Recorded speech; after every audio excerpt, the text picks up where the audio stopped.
రోజులుగా తెలంగాణ కాంగ్రెస్ రాజకీయాల్లో తీవ్ర దుమారం రేపిన కామారెడ్డి కాంగ్రెస్ అంతర్గత వివాదానికి ఎట్టకేలకు తెరపడింది. గాంధీ భవన్ వేదికగా జరిగిన కాంగ్రెస్ క్రమశిక్షణ కమిటీ సమక్షంలో వివాదం ముగిసింది.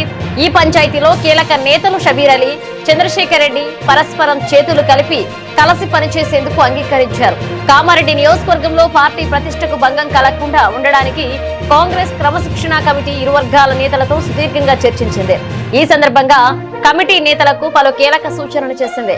వ్యక్తిగత విభేదాలకు పక్కన పెట్టి కాంగ్రెస్ బలోపేతం కోసం, పార్టీ ఉన్నతి కోసం ప్రతి ఒక్కరూ కట్టుబడి పనిచేయాలని స్పష్టం చేసింది.